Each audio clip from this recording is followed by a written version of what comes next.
Hello everyone, welcome to allrounder siblings. आज हम करेंगे chemistry class 7th ICSE board chapter number 2, जिसका नाम है फिजिकल एंड केमिकल चेंजेस। उसका हम थ्योरी पार्ट ऑलरेडी कंप्लीट कर चुके हैं। फिजिकल चेंज पढ़ा हमने, केमिकल चेंज क्या होते हैं, उनमें डिफरेंस क्या होता है, ये सब अच्छे से पढ़ा। एग्जांपल्स के साथ उनके टाइप्स भी पढ़े थे। और आज हम करेंगे इसके शॉर्ट क्वेश्चंस जो 30 वर्ड्स में लिखने होते हैं, और शॉर्ट क्वेश्चन आंसर्स हैं जो 50 वर्ड्स में लिखने होते हैं, एंड लॉन्ग क्वेश्चन आंसर्स करेंगे जो 70 वर्ड्स में लिखने होते हैं। Okay, let's start. और उससे पहले आप हमारे इस चैप्टर की सारी वीडियोस देखिए अच्छे से, और हमें कमेंट करके बताइए आपको कैसा लगा, और जल्दी से वीडियो को लाइक कर दीजिए। शॉर्ट क्वेश्चन आंसर्स जो आपको 30 वर्ड्स में, यानी कि वेरी शॉर्ट क्वेश्चन आंसर्स हो गए, आपको 1-2 लाइंस में देने होते हैं इनके आंसर। फर्स्ट क्वेश्चन है, what is the difference between a desirable and undesirable change. Desirable और अनडिजायरेबल चेंज में क्या डिफरेंस होता है, क्या अलग बात है। अ change which is useful for us is called desirable change. कोई भी एक ऐसा चेंज हो रहा है जो यूजफुल है, हमारे लिए हेल्पफुल है, वो आपका डिजायरेबल चेंज कहते हैं हम उन्हें। और whereas a change which is harmful for us, और जबकि ऐसा चेंज जो हमारे लिए हार्मफुल है उसे हम अनडिजायरेबल चेंज बोलते हैं। नेक्स्ट क्वेश्चन है, why is shaping of clay on a potter's wheel considered a physical change. जो पॉटर्स व्हील पर क्ले को शेप देने का काम होता है उसे हम फिजिकल चेंज क्यों बोलते हैं। Shaping of clay is considered as a physical change. इसे हम फिजिकल चेंज इसलिए बोलते हैं क्योंकि because only the shape of the clay is changed.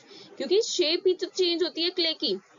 The composition of the clay remains the same. Composition जो होता है उसमें, क्ले में जो भी मटेरियल उसमें होता है उसका कंपोजिशन सेम रहता है, सिर्फ क्ले की शेप चेंज होती है। तो अगर शेप, साइज या कलर में डिफरेंस आ रहा है तो वो फिजिकल चेंज ही कंसिडर करते हैं हम, है ना। तो इसलिए शेपिंग ऑफ क्ले जो होती है वो आपकी फिजिकल चेंज में आएगी। Next question, right any two differences between endothermic and exothermic change. Endothermic और एक्सोथर्मिक चेंज में कोई भी दो डिफरेंस आपको लिखने हैं। तो ये एंडोथर्मिक चेंज है और इधर है आपका exothermic change. A change which needs energy to occur is called an endothermic change. एक ऐसा चेंज जिसमें एनर्जी की नीड होती है, उस प्रोसेस को करवाने के लिए एनर्जी उसे देनी पड़ती है, उस प्रोसेस को हम एंडोथर्मिक चेंज बोलते हैं। जबकि एक्सोथर्मिक में क्या है, a change in which energy is evolved is called N exothermic change. एक ऐसा चेंज जिसमें एनर्जी इवॉल्व हो रही है, प्रोड्यूस हो रही है, रिलीज हो रही है, उसे हम एक्सोथर्मिक चेंज बोलते हैं। एंडोथर्मिक चेंज के एग्जांपल क्या है, photosynthesis, dissolving ammonium chloride in water. Photosynthesis की प्रोसेस है जिसमें एनर्जी क्या होती है, एनर्जी की जरूरत होती है। वो एनर्जी कहाँ से मिलती है उन प्लांट्स को, सनलाइट से मिलती है, ठीक है, हीट की फॉर्म में तो मिलती है। और दूसरा एग्जांपल क्या है इसका, dissolving ammonium chloride in water. And exothermic change के एग्जांपल्स है dissolving quicklime in water and burning coal. तो ये आपके डिफरेंस होते हैं एंडोथर्मिक और एक्सोथर्मिक चेंज में। नेक्स्ट क्वेश्चन है, name any two factors that affect the rate of evaporation. कोई भी ऐसे दो फैक्टर्स बताइए जो इवेपोरेशन के रेट को अफेक्ट करते हैं। कि इवेपोरेशन का रेट मींस हो गया, उसका प्राइस नहीं कह रहा है यहाँ पर। यहाँ पर क्या होता है, रेट होता है आपका, कि इवेपोरेशन ज्यादा होगा कम होगा, उस रेट को कैसे इफेक्ट करते हैं वो दो फैक्टर्स आपको ये बताने, उनके नाम बताने कौन से दो फैक्टर्स है। Two factors that affect the rate of evaporation are, दो फैक्टर्स कौन से हैं, increase in temperature, decrease in humidity. Temperature का बढ़ना तो इवेपोरेशन जल्दी होगा, decrease in humidity, humidity decrease होगी तो इवेपोरेशन भी जल्दी हो जाएगा। ओके, नेक्स्ट क्वेश्चन है, when sulphur is heated in a test tube.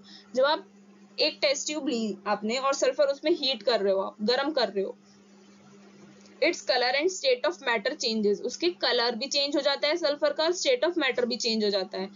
Is this considered a physical और केमिकल चेंज। अभी आपका फिजिकल चेंज में आएगा, केमिकल चेंज में आएगा। क्या क्या चेंज हो रहा है, कलर चेंज हो रहा है, स्टेट ऑफ मैटर चेंज हो रही है, तो ये फिजिकल चेंज हो गया। क्यों हुआ, because only colour and state of matter is change. Matter जो लिया आपने, जो सल्फर लिया, उसका कलर और स्टेट ही तो चेंज हुआ है, उसका कोई केमिकल कंपोजिशन में थोड़ी चेंज आया है। तो हमने फिजिकल चेंज वही तो होता है जिसमें size, shape, colour, state of matter change होते हैं, उन्हें हम फिजिकल चेंज बोलते हैं। तो ये भी आपका फिजिकल चेंज में आएगा। ये तो हमारे वेरी शॉर्ट थे जो आपको 30 वर्ड्स में आंसर देना था, और ये हैं आपके 50 वर्ड्स वाले जो थोड़े से लॉन्ग है। फर्स्ट है, why are melting and boiling regarded as physical changes, explain with examples. Melting and boiling को आप फिजिकल चेंज क्यों बोलते हो, एग्जांपल्स के साथ एक्सप्लेन कीजिए। The process by which a solid changes to a liquid. एक ऐसा प्रोसेस जिसमें सॉलिड जो है लिक्विड में कन्वर्ट हो रहा है, सॉलिड आपका लिक्विड में कन्वर्ट हो रहा है हीट करने की वजह से, उसी प्रोसेस को हम क्या बोलते हैं, मेल्टिंग बोलते हैं। It is a physical change, physical change है एज, क्यों, because on heating the state of matter is changing. Heat करने पर स्टेट ऑफ मैटर ही चेंज हो रही है। स्टेट ऑफ मैटर में क्या हो रहा है आपका, सॉलिड से लिक्विड हो रहा है, सॉलिड से लिक्विड हो रहा है। तो इसका एग्जांपल क्या हो गया, मेल्टिंग ऑफ आइस, ये एक फिजिकल चेंज ही था, उसका कोई केमिकल कंपोजिशन या उसका प्रॉपर्टीज थोड़ी चेंज हुई है, मेल्टिंग ऑफ आइस, इसलिए इसका एग्जांपल। और ये हम फिजिकल चेंज बोलते हैं because on heating the state of matter is only changing. Next आपको बॉइलिंग के बारे में पूछ रहा है, प्रोसेस बॉइलिंग क्या होती है, it is a process by which a liquid changes to gas on heating. ये एक ऐसा प्रोसेस होता है जिसमें लिक्विड जो है आपका गैस में चेंज हो जाता है हीट करने पर, उस प्रोसेस को हम क्या बोलते हैं, बॉइलिंग बोलते हैं। ये भी आपका फिजिकल चेंज है because only state of matter is changing from liquid to gas, liquid से गैस कन्वर्ट करने में स्टेट ऑफ मैटर ही चेंज हो रही है। For example boiling of water, boiling of water इसका एग्जाम्पल है। नेक्स्ट क्वेश्चन है, Rajat took water in a steel glass, एक स्टील ग्लास में रजत ने वाटर लिया and dissolve some glucose in it, और उसमें कुछ ग्लूकोज उसने डिसॉल्व कर दिया, मिक्स कर दिया। He observe that the glass felt cold, उसने ये ऑब्जर्व किया कि ग्लास जो है वो ठंडा हो गया। ठीक है, स्टील ग्लास जो उसने वाटर जिसमें लिया था और जिसमें ग्लूकोज डिसॉल्व किया उसने, वो ठंडा हो गया था बाहर से। तो is this N endothermic change और एक्सोथर्मिक चेंज? ये आपका एंडोथर्मिक चेंज होगा, एक्सोथर्मिक? वाई, क्यों होगा? अब ये एंडोथर्मिक चेंज होगा because the heat energy used by glucose in dissolving itself is absorb from the surrounding, क्योंकि जो हीट एनर्जी ग्लूकोज ने यूज करी अपने आप को डिसॉल्व करने के लिए, वो उसने आसपास से क्या कर ली, एब्सॉर्ब कर ली थी। जब कोई भी एनर्जी एब्सॉर्ब करता है, गेन करता है, तो उस प्रोसेस को हम एंडोथर्मिक चेंज बोलते हैं, तो इसीलिए वो पूरा एंडोथर्मिक चेंज कहलाएगा। नेक्स्ट क्वेश्चन है, cutting would is an irreversible change. Cutting would क्या होता है, अगर आप वुड को कट कर रहे हो तो ये इरिवर्सिबल चेंज है, आप उसे फिर से रिवर्स नहीं कर सकते हो। Will you classify it as a physical और केमिकल चेंज? ये फिजिकल चेंज है, केमिकल चेंज? हम पूरे चैप्टर में यही पढ़ना है, बस फिजिकल चेंज है, केमिकल चेंज है। आपको कॉन्सेप्ट याद रखना है, सब आंसर अपने आप आ जाएंगे क्वेश्चन पढ़ते ही। आपको रीजन भी देना है इसका अपने आंसर के सपोर्ट करने के लिए। कटिंग वुड इरिवर्सिबल चेंज है, as wood once cut into the pieces can not be converted back into the original log. अब वुड आपने एक बार पीसेस में कट कर दी, तो आप उसे फिर से ओरिजिनल लॉग में थोड़ी कन्वर्ट कर सकते हो, फिर से एक बड़ा गट्ठा थोड़ी बना सकते हो, ब्रांच तो पूरा पेड़ थोड़ी बना सकते हो फिर से, नहीं ना। तो ये इरिवर्सिबल चेंज है, it is a physical change, but ये फिजिकल चेंज में आएगा। Why? Because composition of the wood remains the same. आप वुड के कितने छोटे छोटे पीसेस कर दीजिए, उसका सेम कंपोजिशन तो सेम ही रहेगा ना, तो ये आपका क्या कहलाएगा, ये है आपका फिजिकल चेंज। नेक्स्ट है, why is evaporation considered as a physical change and an endothermic change? Explain. Evaporation physical change को बोलते हैं और एंडोथर्मिक चेंज है। इवेपोरेशन आपका फिजिकल चेंज भी है, एंडोथर्मिक चेंज भी है, क्यों? एक्सप्लेन करना है। Process by which liquid changes to a gas is called evaporation. एक ऐसा प्रोसेस जिसमें लिक्विड जो है आपका गैस में कन्वर्ट हो रहा है, क्या? Liquid changes to gas, that process is called evaporation. It is a physical change, ये फिजिकल चेंज है, as composition of liquid does not change after evaporation, क्योंकि जब इवेपोरेशन हो गया उसके बाद लिक्विड की कंपोजिशन चेंज नहीं होती है, उसका कंपोजिशन सेम रहता है, इसीलिए ये आपका फिजिकल चेंज में आएगा। It is endothermic as the particles of the liquid take energy from the surrounding to evaporate causing a cooling effect. ठीक है, अब ये एंडोथर्मिक है, फिजिकल चेंज तो हमने पढ़ लिया। अब ये एंडोथर्मिक है, क्यों? क्योंकि लिक्विड के जो पार्टिकल्स हैं वो सराउंडिंग से एनर्जी क्या कर लेते हैं, गेन कर लेते हैं इवेपोरेट करने के लिए, जिससे कूलिंग इफेक्ट प्रोड्यूस होता है। क्या करते हैं, एनर्जी सराउंडिंग से ले लेते हैं इवेपोरेशन करने के लिए, और सराउंडिंग से एनर्जी ले लेंगे तो कूलिंग इफेक्ट छोड़ेंगे वो। ठीक है, और इसलिए हम उसे इवेपोरेशन की प्रोसेस को एंडोथर्मिक चेंज और फिजिकल चेंज बोलते हैं। नेक्स्ट क्वेश्चन है, state any 3 ways to prevent rusting. Rusting prevent करने के लिए कोई भी 3 वेज आपको बताने हैं। टू प्रिवेंटिंग नहीं है, ये प्रिवेंट है, थोड़ी मिस्टेक हो गई है, सॉरी। क्या है? To prevent rusting. Rusting prevent करने के लिए आपको कोई भी 3 तरीके बताने, हमने 6 पढ़े थे, आपको याद हो तो क्या है, rusting can be prevented by painting and oiling. Rusting को आप कैसे प्रिवेंट कर सकते हो? By painting and oiling, paint करवा दो उस पे या फिर ऑयलिंग करवा दीजिए, तो उससे आपका क्या होगा, ये रस्टिंग बच जाएगी। Rusting can also be prevented by coating the iron with a layer of some of metal. Rusting को आप और प्रिवेंट कर सकते हो, कैसे बचा सकते हो, प्रिवेंट से कैसे बच सकते हो रस्टिंग से? आयरन की कोटिंग करवा दीजिए with a layer of some of metal, थोड़ा सा मेटल लेकर, ठीक है, उससे आप प्रिवेंट कर सकते हैं। मेटल की कोटिंग करवा दीजिए किसी भी। Rusting can be prevented by mixing iron with other metal और non metal to form an alloy. Rusting को आप और कैसे प्रिवेंट कर सकते हो, रस्टिंग से कैसे बच सकते हो, आयरन को आप मिक्स कर दीजिए दूसरे मेटल के साथ या फिर दूसरे नॉन मेटल के साथ मिक्स कर दीजिए, जिससे उसका अलॉय बन जाएगा, मिक्स हो जाएगा, और उस मेटल को हम क्या बोलते हैं, अलॉइंग। इस प्रोसेस को हम बोलते हैं अलॉइंग। इससे क्या होगा, आप उस मेटल की क्या करवा देंगे, अगर मिक्सिंग करवा देंगे आयरन की दूसरे मेटल या नॉन मेटल के साथ, तो अलॉय बन जाएगा। अलॉय बनने से आपकी रस्टिंग नहीं होगी। अब आपको समझ में आ रहा है। अब हम करेंगे लॉन्ग क्वेश्चन आंसर्स। फर्स्ट है, the formation of cloud is a physical change. Why? Clouds जो बनते हैं, बादल जो बनते हैं, वो फिजिकल चेंज है। क्यों?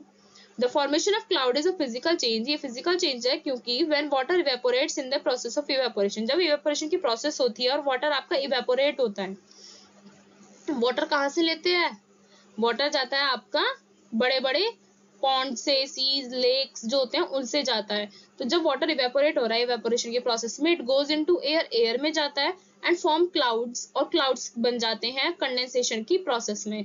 प्रोसेस से कंडेंसेशन की प्रोसेस में क्या होता है, गैस जो है लिक्विड में कन्वर्ट हो जाती है जब ठंडी हो जाती है, क्योंकि जब वो इवेपोरेट होगी तो वो जब गर्म होता है, वो वाटर जब इवेपोरेट होता है वो थोड़ा हॉट होता है। जब क्लाउड्स बनते हैं कंडेंसेशन की प्रोसेस में, जिसमें गैस जो है लिक्विड में कन्वर्ट हो जाता है, जब कब होता है, जब वो ठंडी हो जाती है gas. This water comes back to the earth by precipitation in the form of rain. जब उसके बाद प्रेसिपिटेशन की प्रोसेस होती है, जिससे वाटर जो है अर्थ पर वापस आ जाता है रेन की फॉर्म में। This process is repeated again and again. ये प्रोसेस बार बार चलता ही रहता है, पूरे टाइम चलता ही रहता है। No new product is formed. इसमें कोई नया प्रोडक्ट नहीं बनता, इसीलिए ये फिजिकल रिवर्सिबल चेंज है, क्योंकि ये रिवर्स होता रहता है। And since heat is lost, heat loss हो गई है, इसमें हीट का लॉस हुआ है, ये एक्सोथर्मिक चेंज हो गया। So only physical properties of water undergoes change in the formation of cloud. Cloud के फॉर्मेशन में सिर्फ फिजिकल प्रॉपर्टीज में ही चेंज आता है। तो फॉर्मेशन ऑफ क्लाउड इसीलिए आपका एक फिजिकल चेंज है। अगर अच्छा सुनिए, आपको कहीं भी फिजिकल चेंज बोला कि ये फिजिकल चेंज है, क्यों है, बस इतना बोलना है आपको, क्योंकि इसके किसी भी स्टेट ऑफ मैटर में, शेप में, साइज में, टेस्ट में, कलर में कोई डिफरेंस नहीं आया, इसीलिए ये क्या है, आपका फिजिकल चेंज है। बस इतना जरूर लिखना है ये पॉइंट तो आपको।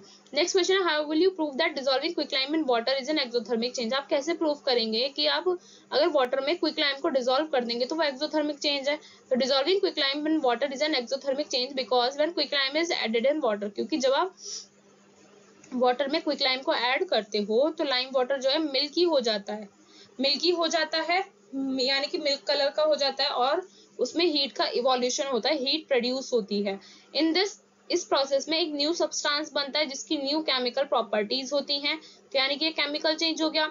सो heat can be observed by measuring the temperature of the test tube, और इससे आप हीट मेजर कर सकते हो। जब वो हीट इवॉल्व होगी, हीट प्रोड्यूस होगी, तो उस हीट को हम ऑब्जर्व कर सकते हैं उस टेस्ट ट्यूब के टेम्परेचर को मीजर करके। टेस्ट ट्यूब के टेम्परेचर को आप मीजर करेंगे तो आपको हीट पता पड़ेगी कि हीट इसमें प्रोड्यूस हुई है। नेक्स्ट क्वेश्चन है, right any 5 differences between physical changes and chemical changes. Physical and chemical changes में आपको कोई 5 डिफरेंसेस बताने हैं। फिजिकल चेंज में क्या है, नो न्यू सब्सटेंसेस फॉर्म, कोई नया सब्सटेंस नहीं बनता, जबकि केमिकल चेंज में new substances formed. Chemical composition of the substance and it's nature remains the same. Physical change में जो केमिकल कंपोजिशन होता है सब्सटेंस का, उसका नेचर जो होता है हमेशा सेम रहता है, जबकि केमिकल चेंज में दोनों चीजें चेंज होती हैं। फिजिकल चेंज में केमिकल प्रॉपर्टीज सेम रहती हैं, जबकि केमिकल चेंज में केमिकल प्रॉपर्टीज चेंज हो जाती हैं। फिजिकल चेंज में जो होते हैं वो आपके रिवर्सिबल भी हो सकते हैं और इरिवर्सिबल भी हो सकते हैं, जबकि केमिकल चेंज यूजुअली इरिवर्सिबल ही होता है। फिजिकल चेंज, देयर मे और may not be a change in energy. Physical change में एनर्जी में चेंज आ भी सकता है और नहीं भी, जबकि केमिकल चेंज में यूजुअली ऑलमोस्ट क्या होता है, चेंज आता है एनर्जी में, जिसमें आप वो टेक इन करता है एनर्जी को या गिव आउट करता है, यानी कि एंडोथर्मिक होगा या फिर आपका एक्सोथर्मिक होगा। तो ये आपके 5 डिफरेंसेस हैं फिजिकल चेंजेस और केमिकल चेंजेस में। और आप हमें बताइए कि और क्या चेंजेस हो सकते हैं और क्या डिफरेंसेस हो सकते हैं। नेक्स्ट क्वेश्चन है, why is rusting an undesirable chemical change. Rusting एक अनडिजायरेबल केमिकल चेंज क्यों है। अनडिजायरेबल यानी कि जो हेल्पफुल नहीं होता, केमिकल यानी जिसमें केमिकल प्रॉपर्टीज चेंज हो जाती हैं। तो रस्टिंग एक अनडिजायरेबल चेंज है because it damages and weakens iron objects, क्योंकि रस्टिंग जो होती है आपके आयरन ऑब्जेक्ट्स पर होती है, और रस्टिंग हो गई तो आयरन के जो ऑब्जेक्ट्स पर रस्टिंग हुई है वो डैमेज हो जाते हैं और कमजोर हो जाते हैं। For example, bottom of iron ships, railway tracks, iron gates and grills get rusted. ये सभी रस्ट हो जाते हैं, इनमें रस्ट लग जाती है, जंग लग जाती है, बिकम वीक, कमजोर हो जाते हैं, and have to be replaced, और इन्हें रिप्लेस करना पड़ता है time to time. Due to rusting, rusting होने की वजह से lot of iron get wasted, बहुत सारी आयरन वेस्ट हो जाती है। Rusting can be prevented by coating the iron objects with materials that do not rust easily. Rusting से हम बच सकते हैं कैसे? आयरन के उन ऑब्जेक्ट्स को हम कोट करते हैं, यानी कि ऊपर एक लेयर लगा लेते हैं उस मटेरियल की जो इजीली रस्ट नहीं करता, इसीलिए रस्टिंग आपका एक अनडिजायरेबल केमिकल चेंज है। नेक्स्ट है describe an experiment to show that sublimation is a physical change. आपको एक एक्सपेरिमेंट बताना है ये दिखाने के लिए कि सब्लिमेशन आपका एक फिजिकल चेंज में आता है। इसका एम क्या है? To prove that sublimation is a reversible physical change, कि सब्लिमेशन आपका एक रिवर्सिबल फिजिकल चेंज है, आपको ये बताना है। मटेरियल क्या चाहिए आपको? चाइना डिश चाहिए, केमिकल लैब में होती है, केमिस्ट्री लैब में। फिल्टर फनल चाहिए, cotton wool, tripod stand, wire gauze and some iodine crystals, ये सभी आपको चाहिए। प्रोसीजर में क्या करना है? आयोडीन क्रिस्टल्स, आप चाइना डिश लीजिए, ठीक है, उसे वायर गॉज पर रखिए, वायर गॉज को आप ट्राइपॉड स्टैंड पर रख दीजिए, उसमें आप आयोडीन क्रिस्टल्स डाल दीजिए चाइना डिश में। Heated with the help of burner, tripod stand के नीचे आप बर्नर लगा दीजिए और आयोडीन के जो क्रिस्टल्स आपने चाइना डिश में डाले थे आप उन्हें हीट कीजिए। फिर क्या करना है? आपने फनल लेनी है और उसका जो माउथ है, ठीक है, जो उसकी नेक होती है, उसके माउथ पर आप कॉटन वूल लगा दीजिए, प्लग कर दीजिए, उसके माउथ को बंद कर दीजिए and invert the funnel over the China dish, और चाइना डिश के आप ऊपर आप फनल को उल्टा करके रख दीजिए। अपनी ऑब्जर्वेशंस देखिए आपको क्या दिखेगा। ऑब्जर्वेशंस में आपको दिखेगा कुछ वॉयलेट कलर के वेपर्स हैं, हीट करने पर, आयोडीन को हीट करने पर कुछ वॉयलेट कलर के वेपर्स जो दिखेंगे आपको, और कुछ वॉयलेट कलर के जो वेपर्स होंगे वो डिपोजिट हो जाएंगे फनल के अंडर साइड, फनल के अंदर जो है वो डिपोजिट हो जाएंगे। The vapours are of subliming iodine, ये वेपर्स किसके हैं? जो आयोडीन सब्लाइम हो रहा है उसके हैं। Which cool on touching the inner cool surface of the funnel, funnel के इनर जो कूल सरफेस है उसे टच करने पर वो वेपर्स ठंडे हो रहे हैं and form solid iodine again, और वो फिर से सॉलिड आयोडीन बना रहे हैं। तो ये आपका फिजिकल चेंज इसीलिए होगा। कंक्लूजन क्या है? ये एक रिवर्सिबल चेंज है क्योंकि इसमें कोई भी नया सब्सटेंस नहीं बन रहा है, only state of matter change हो रही है जब आयोडीन सब्लिमेशन की प्रोसेस से गुजर रहा है, तो इसीलिए ये एक फिजिकल चेंज में आएगा। होप ये एक्सपेरिमेंट आपको समझ में आया होगा। नेक्स्ट एंड लास्ट क्वेश्चन है इस चैप्टर का, with the help of the given figure, ये आपको डायग्राम दिया हुआ है, आपको इन क्वेश्चंस जो आगे हम पढ़ेंगे वो उनके आंसर देने हैं। इसमें क्या करा है आपके पास? ये दो टेस्ट ट्यूब्स हैं, एक टेस्ट ट्यूब में आपने मार्बल चिप्स डाले हैं और उसमें आपने HCl डाला है, यानी कि एसिड डाला है, ठीक है। फिर आपने ये आपकी डिलीवरी ट्यूब दी हुई है, ये डिलीवरी ट्यूब होती है पूरी जहाँ पर ये माउस जा रहा है, ओके। और आपको एक कॉर्क लेनी है जिसमें बीच में सेंटर में होल हो रहा होगा, उस डिलीवरी ट्यूब उसको कॉर्क को आप इस पर फिट कर दीजिए, फिर डिलीवरी ट्यूब डालिए और दूसरी डिलीवरी ट्यूब आपको दूसरे टेस्ट ट्यूब में फिक्स करनी है, और उसमें टेस्ट ट्यूब में क्या होगा? आपका लाइम वाटर होगा। क्या होगा? लाइम वाटर होगा। जैसे ही इसमें आपका क्या होगा? रिएक्शन होगा, ठीक है, एसिड मार्बल चिप्स के साथ रिएक्ट करेंगे तो एक गैस इवॉल्व होगी, वो गैस इसमें पास आउट होगी, इसमें आएगी डिलीवरी ट्यूब के थ्रू, इसमें दूसरी टेस्ट ट्यूब में आएगी तो कार्बन डाइऑक्साइड गैस प्रोड्यूस होगी। वो कैसे पता पड़ेगा? क्योंकि लाइम वाटर जो है आपका मिल्की हो जाएगा। क्यों होगा मिल्की? क्योंकि उसमें कार्बन डाइऑक्साइड गैस चली गई है। तब आपको क्वेश्चंस के आंसर देने हैं। देखिए फर्स्ट क्वेश्चन क्या है? Which type of changes involved in the reaction, इस रिएक्शन में किस टाइप का चेंज आपको दिखा, and give reason for your answer, अपने आंसर के लिए रीजन दीजिए। Since a new substance is formed with a new chemical property, it is a chemical change। अब एक नया सब्सटेंस बना है एक नई केमिकल प्रॉपर्टी के साथ, so it is a chemical change, ये केमिकल चेंज कहलाएगा। नेक्स्ट है why does lime water turn milky on passing carbon dioxide through it. अभी कार्बन डाइऑक्साइड जब हमने लाइम वाटर में पास आउट कराया तो वो मिल्की क्यों हो गया? बिकॉज ड्यूरिंग दिस रिएक्शन, इस रिएक्शन के दौरान formation of white precipitate, white precipitate बनता है यानी कि कैल्शियम कार्बोनेट बनता है, which turns lime water milky. Lime water में जब हम कार्बन डाइऑक्साइड मिक्स करवाते हैं तो एक रिएक्शन होती है जिसमें आपका कैल्शियम कार्बोनेट यानी कि व्हाइट प्रेसिपिटेट बनता है, व्हाइट कलर का बनता है, जिससे लाइम वाटर मिल्की कलर का हो जाता है। नेक्स्ट है name the new substance formed with a new composition and new properties in this reaction. इस रिएक्शन में जो न्यू सब्सटेंस बनता है जिसकी नई कंपोजिशन और न्यू प्रॉपर्टीज होती हैं, उस सब्सटेंस का नाम बताइए। तो उसका सब्सटेंस का नाम है आपका कैल्शियम कार्बोनेट, ये इसका केमिकल फॉर्मूला है। क्या है? Ca, यानी कि कैल्शियम कार्बोनेट का होता है आपका CO3। ऐसे ही लिखते हैं आप, ऐसे नहीं करना कि किसी को कैपिटल बना दिया कोई लेटर, कोई कैपिटल स्मॉल बना दिया। नेक्स्ट चैप्टर हम यही पढ़ेंगे कैसे नेमिंग करते हैं, ये सब चीजें पढ़ेंगे थर्ड चैप्टर में। तो यहाँ तक आप सारी वीडियोस को देखिए, लाइक कीजिए, आपको सारी वीडियोस आप प्लेलिस्ट सेक्शन में मिल जाएगी। सारी अपडेटेड हैं, सीरीज वाइज हैं, फर्स्ट चैप्टर से लेकर सेकंड चैप्टर तक के सारे हैं एक्सरसाइज क्वेश्चन आंसर्स। देखिए, समझिए, आपको कुछ डाउट है तो आप कमेंट सेक्शन में पूछ सकते हैं और मिलते हैं नेक्स्ट वीडियो में नेक्स्ट लेक्चर के साथ। थैंक यू, और जल्दी से हमारे चैनल को सब्सक्राइब भी कर दीजिए।